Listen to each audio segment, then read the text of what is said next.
Hi friends, അസ്സലാമു അലൈക്കും. ഇന്ന് ഞാനിവിടെ തയ്യാറാക്കാൻ പോകുന്ന ഒരു പനീർ ടിക്ക മസാലയാണ്. എന്നാൽ നമുക്ക് വീഡിയോയിലേക്ക് പോവാം. അതിന് വേണ്ടി നമ്മൾ ആദ്യത്തെ സ്റ്റെപ്പ് എന്ന് പറഞ്ഞാൽ നമ്മളൊരു പാൻ അടുപ്പിൽ വെച്ചിട്ട് അതിലേക്ക് കുറച്ച് എണ്ണ ഒഴിച്ച് കൊടുക്കുക. എന്നിട്ട് എണ്ണ ഒന്ന് ചൂടായി വരുമ്പോഴത്തേക്ക് നമുക്ക് പനീറിനകത്തേക്ക് ഇട്ട് കൊടുക്കാം. പനീർ ഇട്ടതിന് ശേഷം നമുക്ക് ഇതിനകത്തേക്ക് കുറച്ച് ഉപ്പ്, മഞ്ഞൾപ്പൊടിയും മുളക് പൊടിയും കൂടി ഇട്ടിട്ട് നമുക്കൊന്ന് ഇളക്കി കൊടുത്തതിന് ശേഷം നമുക്ക് ഈ പനീർ ഒന്ന് ഫ്രൈ ചെയ്തെടുക്കാം. നിങ്ങൾക്ക് എൻ്റെ വീഡിയോസൊക്കെ ഇഷ്ടപ്പെടുകയാണെങ്കിൽ ഒന്ന് ലൈക്ക് ചെയ്യാനും ഷെയർ ചെയ്യാനും സബ്സ്ക്രൈബ് ചെയ്യാനും കമൻറ്റ് ചെയ്യാനും അടുത്തുള്ള ഒരു ബെല്ലൈക്കണിൽ എനേബിൾ ചെയ്യാനും മറക്കല്ലേ. എങ്കിൽ പിന്നെ നമുക്ക് ഈ പനീർ ഒന്ന് ഫ്രൈ ചെയ്തെടുക്കാം. എന്നിട്ട് പനീർ ഇവിടെ ഫ്രൈ ആയി വന്നിട്ടുണ്ട്. ഇനി നമുക്ക് ഇതിൻ്റെ ഒരു ഗ്രേവി തയ്യാറാക്കണം.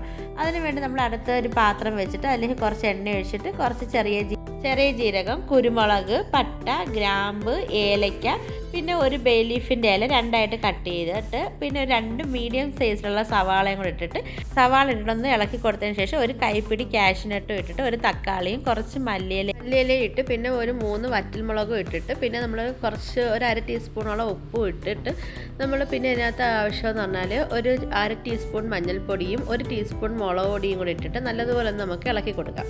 പിന്നെ ഈ മസാല നമുക്ക് തോനെ അങ്ങ് വഴറ്റിയെടുക്കേണ്ട ആവശ്യമില്ല. കാരണം നമുക്കൊന്നും മസാലയുടെ മണമൊക്കെ പോയിട്ട് ഉള്ളി ഒന്ന് ചെറിയ വാടിയതിന് ശേഷം നമുക്കൊന്ന് മിക്സിയിൽ ഇതൊന്ന് അരച്ചെടുക്കാനുള്ളതാണ്. ഇത് അരപ്പ് നമുക്ക് മിക്സിയിൽ അരച്ചെടുക്കാം. അപ്പോൾ ഇതൊന്ന് ആറിയതിന് ശേഷം നമുക്ക് ഇനി അത് മിക്സിയിലേക്ക് ഇട്ട് കൊടുത്തിട്ട് നമുക്കൊന്ന് അരച്ചെടുത്തുകൊണ്ട് വരാം. ഇനി നമുക്ക് അടുത്തൊരു പാൻ അടുപ്പിലേക്ക് വെച്ചിട്ട് നമ്മൾ നേരത്തെ പനീർ ഫ്രൈ ചെയ്ത ഓയിലുണ്ടല്ലോ അതും പിന്നെ കുറച്ച് ഓയിലും കൂടെ ഒഴിച്ചിട്ട് നമുക്കിനി ഇതിനകത്തേക്ക് ഒരു 2 മീഡിയം സൈസ് സവാളയും കൂടെ അരിഞ്ഞതിട്ടിട്ട് നമുക്കൊന്ന് വഴറ്റി കൊടുക്കാം.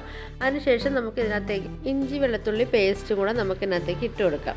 അതിനുശേഷം നമുക്ക് ഇതിനകത്ത് കുറച്ച് ഉപ്പും കൂടെ ഇട്ട് കൊടുത്തിട്ട് നമുക്കതൊന്ന് നല്ലപോലെ ഒന്ന് ഇളക്കി കൊടുക്കാം. അതിനുശേഷം നമുക്ക് ഇതിനകത്തേക്ക് മസാലപ്പൊടികൾ നമുക്ക് ഇട്ട് കൊടുക്കാം. ഇതിനകത്തേക്ക് നമുക്ക് മസാലപ്പൊടി എന്ന് പറഞ്ഞാൽ മല്ലിപ്പൊടിയും മുളക് പൊടി, മഞ്ഞൾപ്പൊടി, ഗരം മസാല പൊടിയും കൂടി ഇട്ടിട്ട് നമുക്ക് ഇതൊന്ന് നല്ലതുപോലെ ഇളക്കി കൊടുക്കാം. ഈ ഗരം മസാല പൊടി ഞാൻ ഇവിടെ വീട്ടിൽ തയ്യാറാക്കി അതിൻ്റെ വീഡിയോ നമ്മളെ ചാനലിലുണ്ട് കേട്ടോ. പിന്നെ അതിന് ശേഷം നമുക്കത് നല്ലപോലെ ഇളക്കി കൊടുത്തതിന് ശേഷം നമുക്കിതിനകത്തേക്ക് ചെറുതായിട്ട് ചൂടുവെള്ളം ഒഴിച്ചു കൊടുത്തിട്ട് നമുക്കൊന്ന് ഇളക്കി കൊടുത്തിട്ട് നമുക്കൊന്ന് വേവിക്കാൻ വെക്കാം. അതിനുശേഷം നമുക്കിതിനകത്തേക്ക് ഒരു 1/2 ക്യാപ്സിക്കം കൂടെ നമ്മൾ അരിഞ്ഞതിനകത്ത് ചേർത്തിട്ടുണ്ട്. എന്നിട്ട് നമുക്കൊരു 1/2 കപ്പ് വെള്ളവും കൂടെ ഒഴിച്ചിട്ട് നല്ലതുപോലെ ഒന്ന് തിളച്ച് വരട്ടെ. തിളച്ച് വന്നതിന് ശേഷം ഇനി ഇത് നമ്മളെ ഈ മസാല നല്ല തിളച്ച് നല്ല കുറുകി വന്നിട്ടുണ്ട്. ഇനി നമുക്ക് നേരത്തെ നമ്മൾ തയ്യാറാക്കി വെച്ച ആ മസാലയും കൂടെ നമ്മൾ അരച്ച ആ മസാലയും കൂടെ നമുക്ക് ഇതിനകത്ത് ഒഴിച്ചു കൊടുത്തിട്ട് നല്ലതുപോലെ നമുക്കൊന്ന് ഇളക്കി കൊടുക്കാം.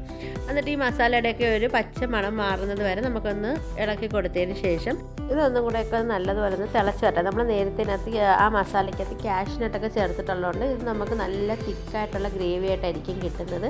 പിന്നെ ഇതെന്ന് പറഞ്ഞാൽ നമുക്ക് ചപ്പാത്തിയോടെ നാണ് അങ്ങനെയുള്ള ഫുഡിനോടൊക്കെ കഴിക്കാൻ വേണ്ടി പറ്റിയ നല്ലൊരു കറിയാണ്. പിന്നെ ഇതിനകത്ത് നമുക്ക് കുറച്ച് ഉപ്പും കൂടെ വേണമായിരുന്നു. ഉപ്പും കൂടെ ഇട്ട് കൊടുത്തിട്ട് കുറച്ച് ചീസും കൂടെ നമുക്കിനകത്ത് ഗ്രേറ്റ് ചെയ്തിട്ട് കൊടുക്കാമായിരുന്നു.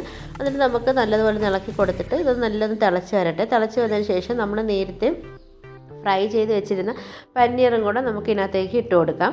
ഇട്ട് കൊടുത്തതിന് ശേഷം നമുക്കൊന്നും കൂടെ നല്ലതുപോലെ നമുക്കൊന്ന് മിക്സാക്കി കൊടുക്കാം. മിക്സാക്കിയതിന് ശേഷം ഇതിനകത്ത് നമുക്കൊരു കുറച്ച് ഓർഗാനിയും കൂടെ നമുക്കിതിനകത്ത് ആഡ് ചെയ്ത് കൊടുക്കാം.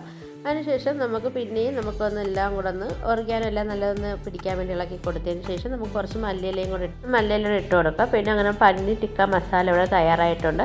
എല്ലാവരും ട്രൈ ചെയ്ത് നോക്കണേ. പിന്നെ നിങ്ങൾക്ക് വീഡിയോസ് ഇഷ്ടപ്പെടുകയാണെങ്കിൽ ലൈക്ക് ചെയ്യാനും ഷെയർ ചെയ്യാനും സബ്സ്ക്രൈബ് ചെയ്യാനും മറക്കല്ലേ.